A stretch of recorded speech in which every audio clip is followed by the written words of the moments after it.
오늘은 요나서를 한번 보겠습니다. 요나서 4장 10절에서 11절입니다.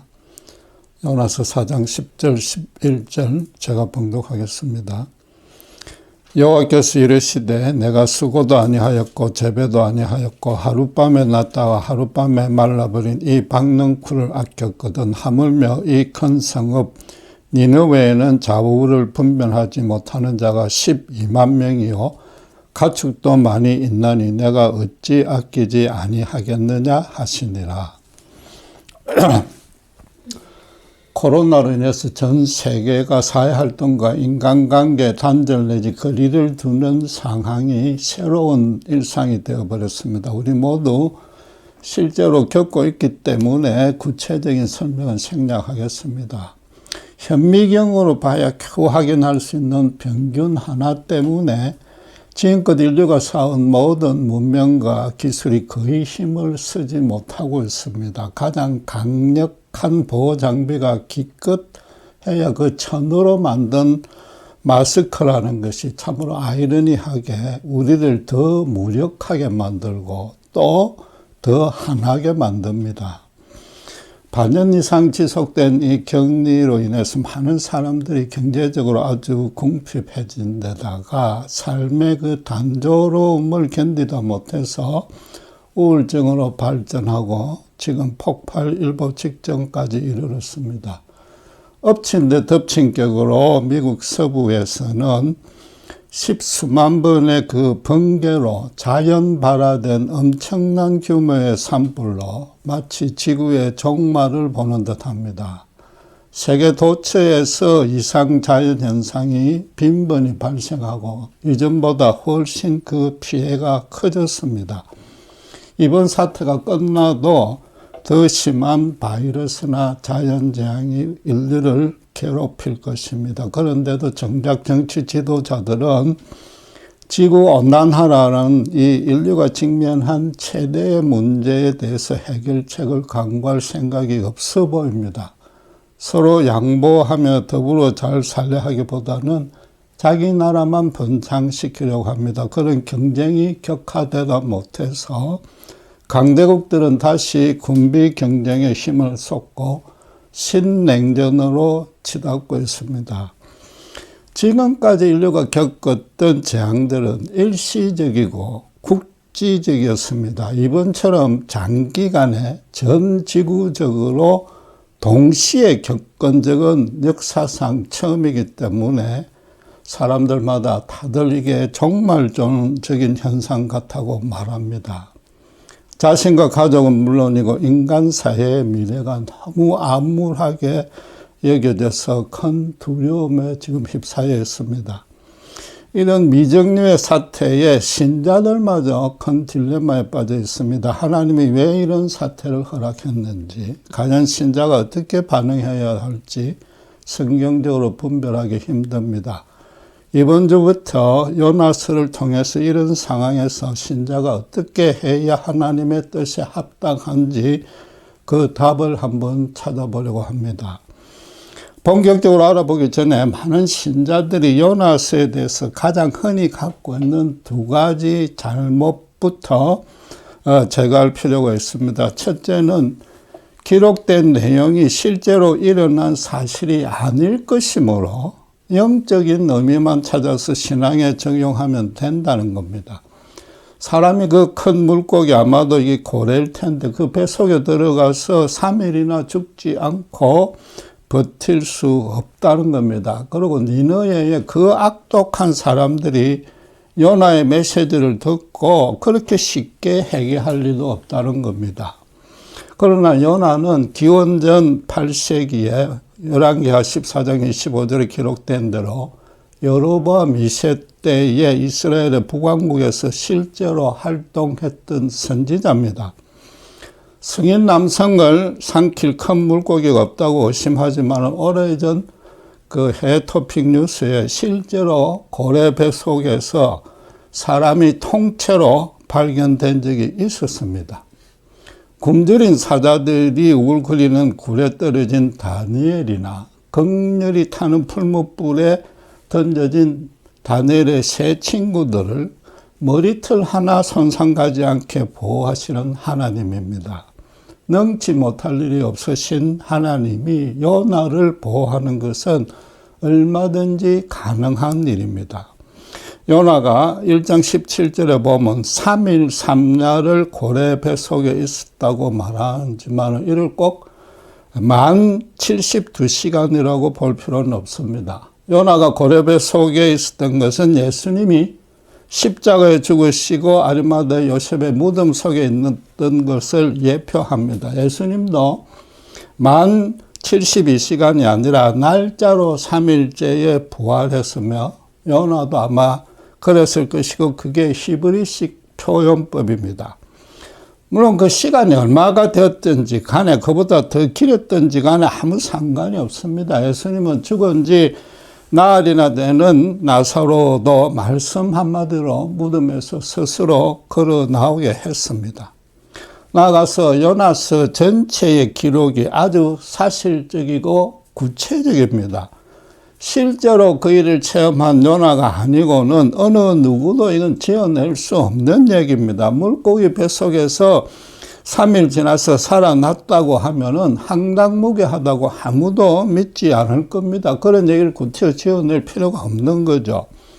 나중에 살펴보겠지만 이 책에 기록된 내용과 당시의 역사적 상황이 아주 맞아떨어집니다. 그리고 무엇보다도 요나서에 계시된 그 하나님의 진리가 인간의 어떤 종교적 인식과 개념으로는 쉽게 추론할 수 있는 내용이 아닙니다. 요컨대 요나서 기록은 분명히 있었던 사실이자 하나님의 절대적인 진리인 것입니다. 둘째는 이 첫째 잘못된 인식과 정반대로 고래 뱃속에서 3일이나 지났어도 살아났다는 그 기적에만 초점을 맞추려는 경향이 있습니다. 요나가 큰 풍랑 속으로 떨어지는 바로 그 순간에 하나님은 미리 고래를 예비해 놓으셨고 또 고래 뱃속에서 요나가 믿음을 잃지 않고 기도했더니 하나님이 구해줬다고 강조합니다.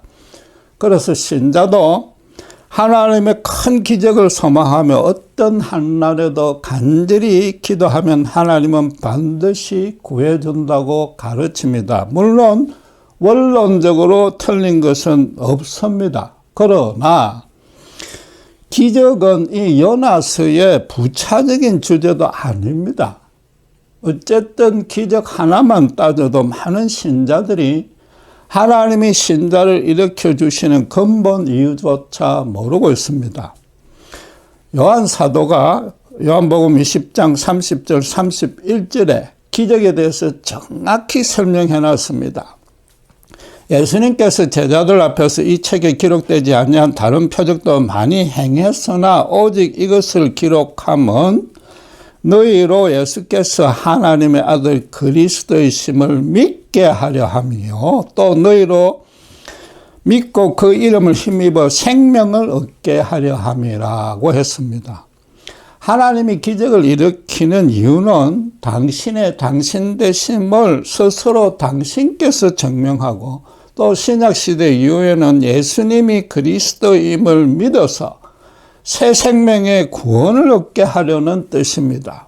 역으로 말하면 예수님이 그리스도임을 이미 믿는 신자에겐 기적은 아주 특별한 경우가 아니면 필요 없다는 뜻입니다. 마치 도깨비 방망이 두드리듯이 기도만 하면 고난에서 구해주는 그런 역사는 일어나지 않습니다. 하나님이 능히 하지 못할 일이 없다는 진리가 단순히 전지전능하다는 뜻이 아닙니다. 그분의 의지를 막을 존재는 세상에 단 하나도 없다는 겁니다. 하나님은 자신이 마음먹은 대로 자유롭게 행할 수 있는 유일한 존재입니다.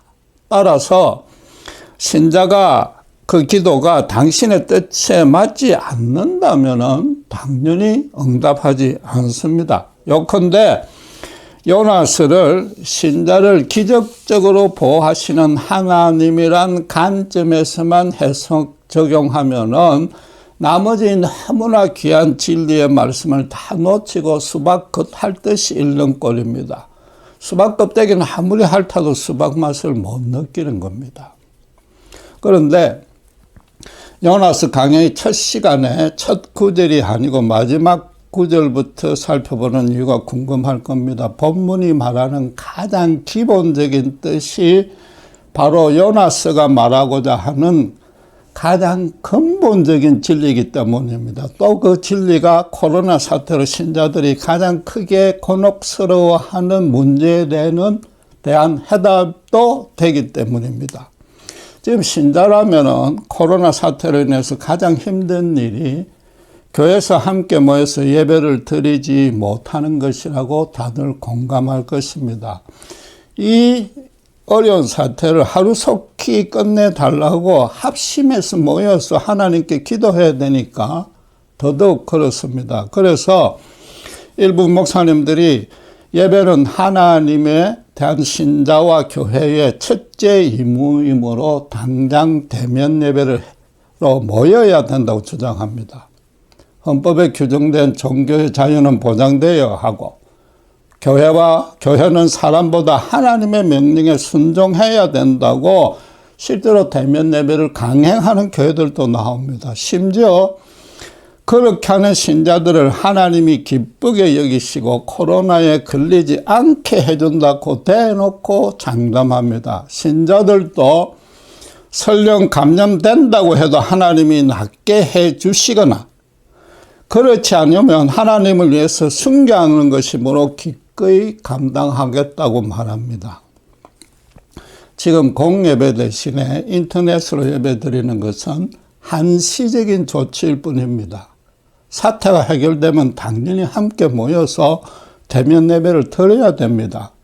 그런데도 당장 공예배로 모이라고 강조하면 죄송하지만 엄밀히 말해서 이건 살인을 교사 내지 방조하는 엄청난 죄를 범하는 셈입니다.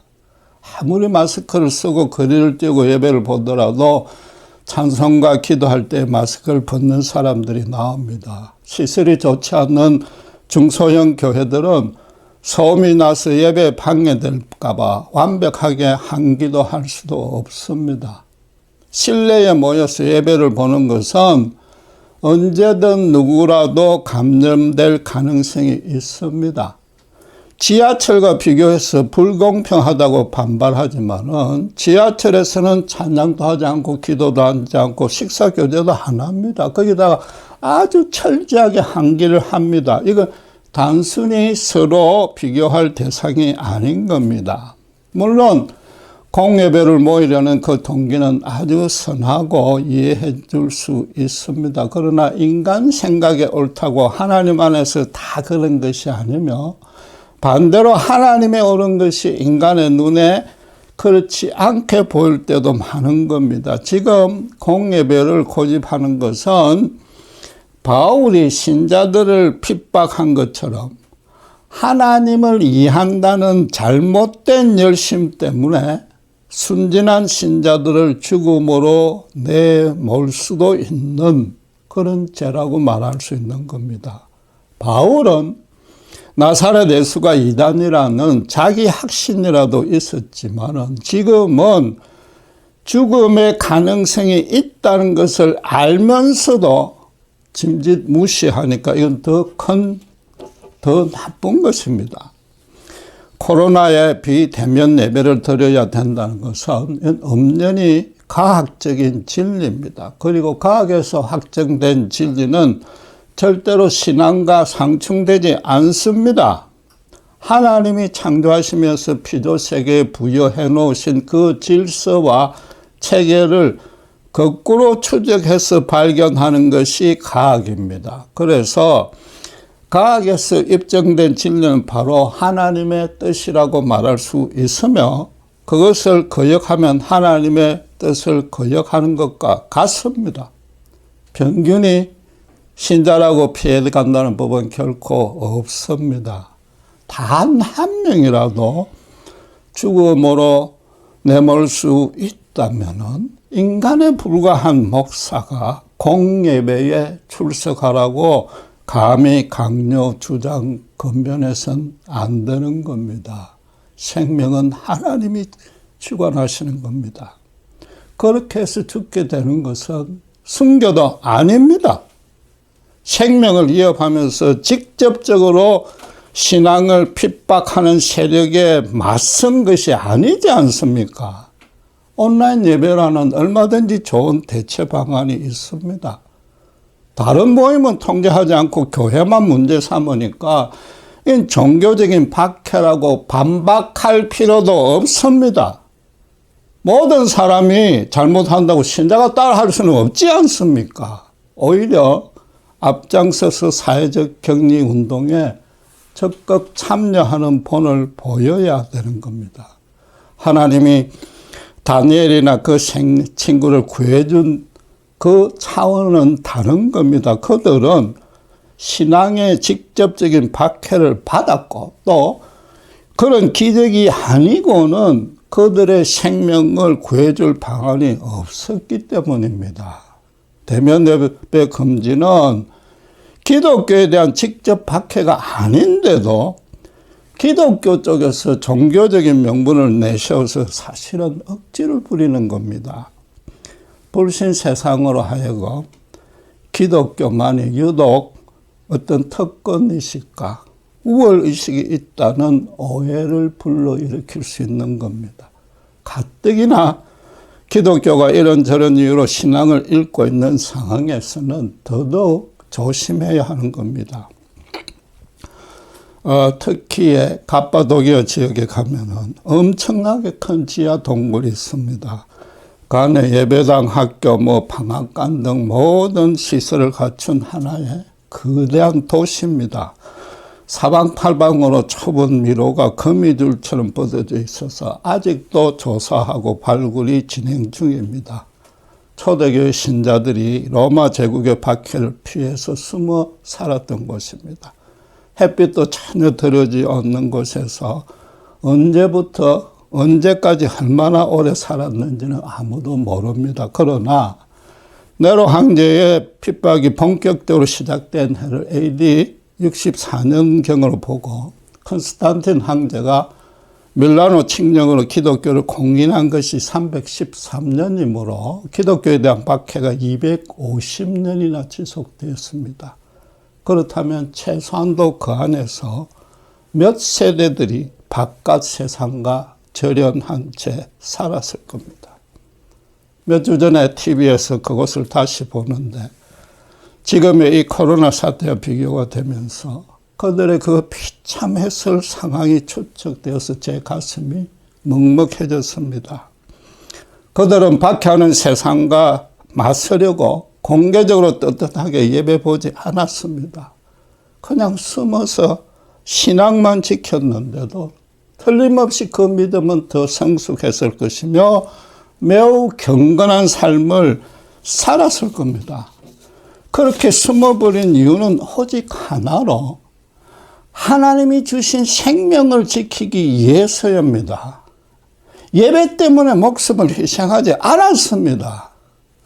순교도 도저히 어쩔 수 없는 상황에서 하나님이 시키는 자만 행하는 겁니다. 지금 우리는 짧으면 몇 개월이고 길어야 1, 2년을 죄송하지만 더 안락하게 예배를 드릴 수 있는데도 그것을 못 참고 마치 순교하는 믿음인 양 공예배로 모이길 고집합니다. 교회가 아무 의미 없는 죽음을 강요하는 것입니다. 바울의 신앙생활의 원칙이 무엇입니까? 고린도전서 9장 19절 20절에 분명하게 나있습니다. 제가 봉독하겠습니다. 내가 모든 사람에게서 자유로우나 스스로 모든 사람에게 종이 된 것은 더 많은 사람을 얻고자 함이라. 유대인들에게 내가 유대인과 같이 된 것은 유대인들을 얻고자 함이요. 율법 아래 있는 자들에게는 내가 율법 아래 있지 아니하나 율법 아래 있는 자 같이 된 것은 율법 아래 있는 자들을 얻고자 함이요. 오직 한 명이라도 예수 그리스도의 십자가 은혜를 알게 해주려는 것이 바울의 회심한 후에 전 인생의 목표였습니다. 그래서 사람과 상황에 따라서 자신이 갖고 있던 종교적 원칙의 실천을 바꾸었다고 합니다. 반면에 지금 우리는 헬라인 앞에서도 유대인 행세를 하면서 헬라인들을 교회로부터 멀어지게 만듭니다. 막상 자기 삶은 유대인처럼 살지 않고 헬라인처럼 살고 있으면서도 그러니까 더더욱 멀어지게 만들고 있는 겁니다. 요나서 전체의 주제는 모든 사람이 반드시 하나님께로 돌아가야만 참 생명을 얻는다는 겁니다. 본문 또한 그런 뜻이나 그건 나중에 구체적으로 알아보고 오늘은 가장 기본적인 뜻만 살펴보면은 하나님이 니느웨의 이방 족속은 물론이고 뭐라고요? 그들의 가축과 박능굴의 육신적인 생명도 아주 귀하게 여기시고 사랑하신다는 겁니다. 너무나 당연하게도 그 모두를 당신께서 만드신 것이기 때문입니다. 자식을 사랑하지 않는 부모는 없으며 아무리 골치만 쓰기는 불효자식이라도 사랑하고 더 애틋하고 안타깝게 여기는 법입니다.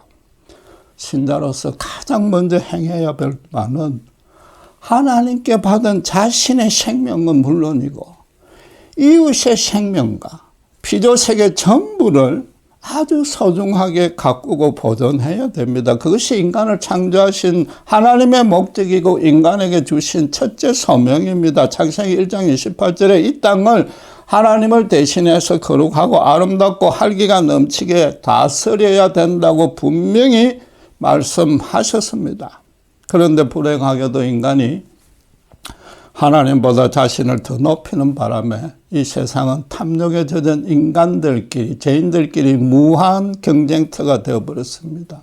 그래서 함께 왜곡되고 타락되고 파괴되어져 갔습니다. 서로 자기들 집단과 나라만 잘 먹고 잘 살고 덤벼서 온갖 부조리, 모순, 다툼, 저주, 제약 등이 생겨났습니다. 이번 코로나 사태같이 전 세계인의 생명을 위협하는 재앙도 궁극적으로는 인간의 탐욕과 제약의 때문이고 또 그로 인해서 지구 항폐화가 그 위험을 전 세계적으로 정말적으로 지금 악화시키고 있는 겁니다.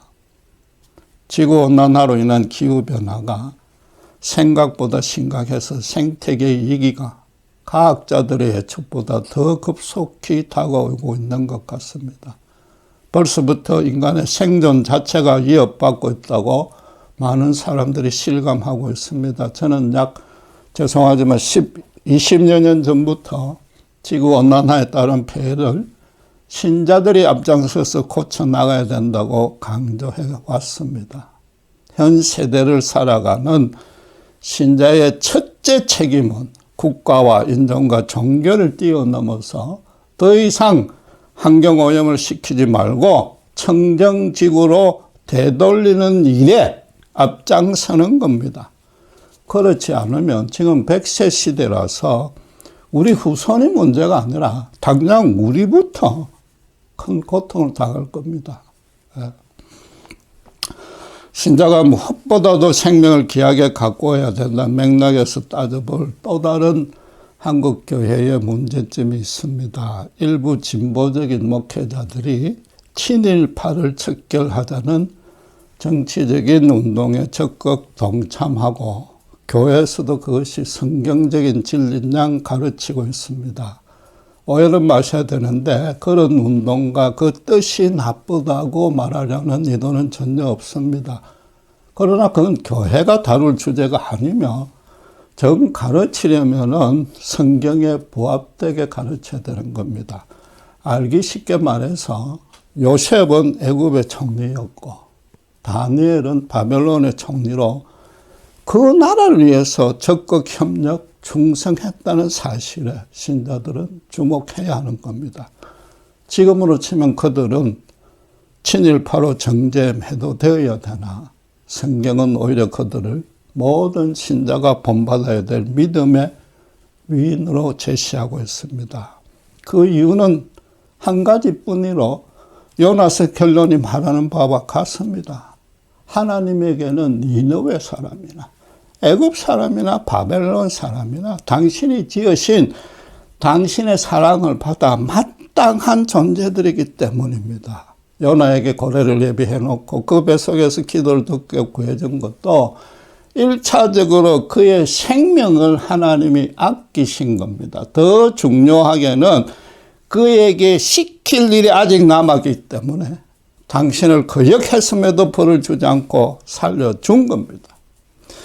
베드로는 예수님과 3년간 동고동락하며 수제자로 직접 가르침을 받았습니다. 사역의 현장에도 참여했고 그분의 기적을 맛보았고 스스로 귀신을 쫓아내는 이적도 일으켰습니다. 그럼에도 베드로는 자기 목숨이 날아갈 판국에 이르자 3번이나 저주하면서까지 주님을 부인하고 배반했습니다. 바로 몇 시간 전에 자기 목숨 걸고 스승을 지키겠다는 맹세를 헌신작처럼 부렸습니다. 오늘날 교회에서마저도 친일파를 배척하겠다면 베드로부터 배척해야 됩니다. 제가 드리고 싶은 말씀은 이겁니다. 만약에 제가 일제강점기에 있었다면 그 친일파 명단에서 빠졌을 확률이 거의 99.9% 없다는 겁니다. 너무 겁이 많고 생명에 대한 애착이 강해서 베드로처럼 재판장에까지도 따라가지 못하고 겟세마네 동산에서부터 도망갔을 겁니다. 아니 그 전에 주님이 나 같은 자를 제자로 택해 줬을 리도 만무합니다. 그래서 분명히 말씀드리고 싶은 것이 또 하나 있는데 예수님은 너무나도 비겁하고 치사하며 죄 많은 나 같은 자마다 사랑하시고 나를 대신해 십자가에 죽으셨고 또 그 크신 은혜에 제가 깨닫고 진심으로 항복할 수밖에 없었다는 겁니다. 그럼에도 불구하고 앞으로도 생명을 이어받는 순간이 닥치면은 목사이지만 부끄럽게도 순교할 수 있을지는 여전히 장담하지 못한다는 겁니다. 지금 기독교 보수 쪽은 코로나 와중에 공예배로 모여야 된다고 말합니다. 생명의 귀중함보다도 종교적 계명을 더 중요하게 여겼습니다. 예수님은 마태복음 5장 23절에 24절에 예배드리러 오다가 형제에게 상처를 주고 욕을 들을 만한 일이 있으면 먼저 가서 화해하라고 했습니다. 예배보다 형제 간의 화목이 더 중요하다고 했는데 예배보다 생명은 당연히 훨씬 더 중요한 겁니다. 또 기독교 진보 쪽은 지금 베드로, 다니엘, 요셉을 무시하고 해방된 지 75년이 지났는데도 친일파의 후손까지 척결해야 된다고 가르칩니다. 생명을 가장 우선시하는 하나님의 뜻보다도 세상의 윤리적인 기준을 더 중요시 여깁니다. 결국 보수파는 종교를, 진보파는 윤리를 하나님보다 우위에 둔 겁니다. 둘 다 예수님이 머리가 되시며 오직 성령으로 십자가 복음만을 가르쳐야 될 교회를 담임 목사의 종교적, 정치적 견해에 따라 운영하는 꼴인 겁니다. 교회가 가장 먼저 가르쳐야 될 진리는 도덕과 종교가 아닙니다. 그 두 가지에 가장 능통했던 베드로는 스승을 3번이나 배반했고 바울은 살인죄까지 저질렀습니다. 도덕과 종교로 따지면 가장 질이 나쁜 죄인이었습니다. 교회는 거꾸로 도덕과 종교로는 인간의 문제를 결코 해결할 수 없다고 가르쳐야 되는 겁니다.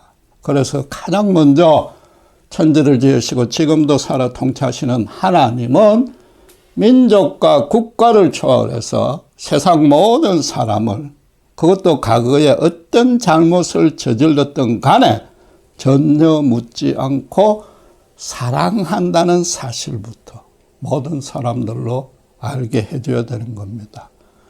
예수님의 십자가 사랑이 필요치 않는 사람이 단 한 명도 없고 오직 그 사랑만이 인간의 모든 문제를 해결할 수 있기 때문입니다. 여러분, 갑바도기아 그 동굴에 숨어 살았던 초대 신자들의 믿음의 본질이 무엇이었겠습니까? 예수님은 부활하신 그리스도다. 예수를 믿어야만 영생을 얻는다. 딱 그 하나뿐이었습니다. 성경도 제대로 갖고 있지 못했을 겁니다. 어쩌다가 외부에서 사도들이 지은 복음서나 서신서 쪼가리 하나 얻어오면 그 단어 하나 빠뜨리지 않고 달달달달 외우고 그대로 실천했을 겁니다. 그들에게는 정말로 예수님이 알파요 오메가였을 겁니다. 지금 코로나 사태의 교회는 공예배로 모이는 것은 잠시 보류하셔야 됩니다. 신자들은 가장 손쉽게 마스크부터 항상 착용해야 됩니다. 자신의 생명을 보존하는 일, 다른 이의 생명을 존중하는 가장 기본적인 이웃 사랑입니다. 이것이 바로 믿음으로 살아가는 삶의 첫걸음입니다. 예수님 말씀대로 작은 자에게 충성하는 하나님의 작은 일입니다. 무엇보다도 까닭모를 두려움에 휩싸인 세상 사람들 앞에 신자는 평강과 자유와 활력을 잃지 않고 믿음으로 담대하게 살아가는 모습을 보여줘야 됩니다. 어려운 사람들을 찾아가거나 전화로 위로하고 기도해 줘야 됩니다.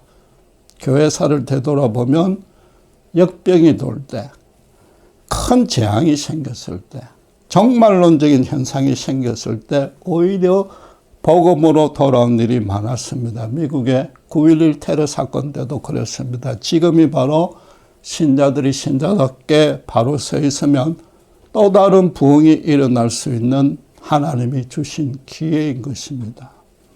미국에서 실제로 있었던 일인데 코로나가 한창 기승을 부릴 때 어떤 사람이 슈퍼마켓에서 가서 온갖 음식과 손세정제, 휴지들을 가족에 필요한 만큼 카트에 담았습니다. 계산을 마치고 지불하려고 지갑을 봤더니 수십 불이 모자랐습니다. 그래서 어쩔 줄 몰라가 당황하고 있는데 마침 캐셔 보던 할머니가 자기 돈을 꺼내서 그 부족분을 메꿔줬습니다.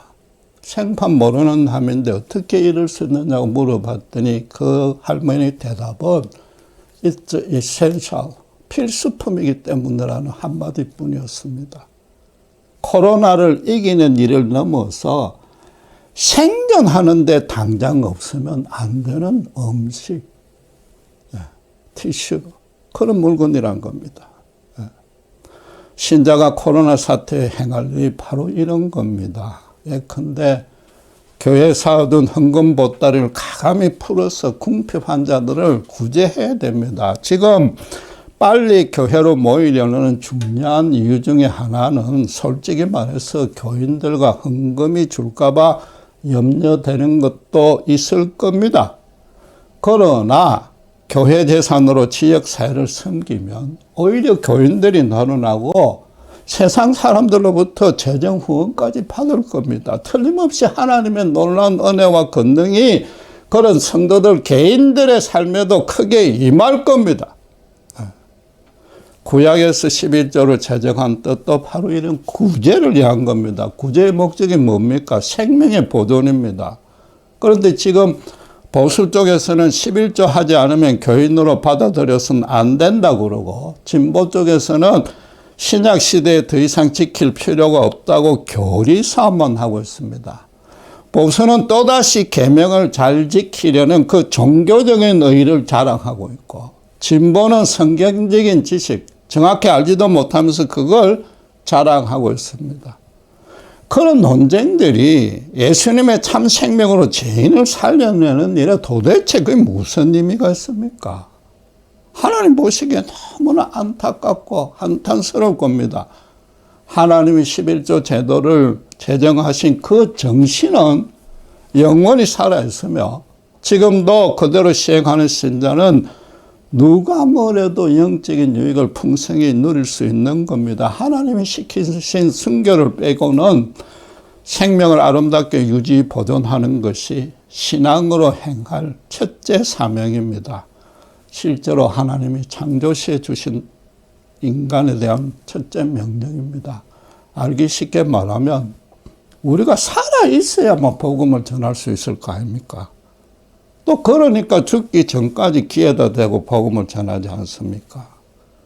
생명이 없이는 하나님도 구원도 없습니다. 우리 신앙생활도 없습니다.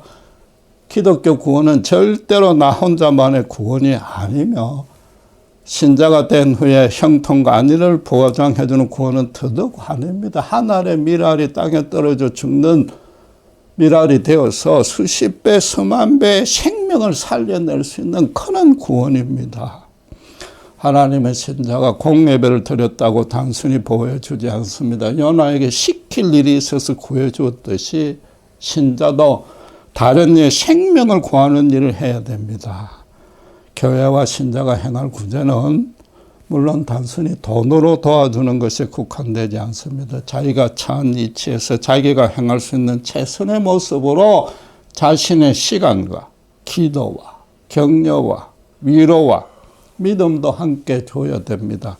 무엇보다도 죽어가는 생명을 살리는 예수님의 십자가 복음을 불신 이웃에게 아낌없이 나누어 줘야 됩니다.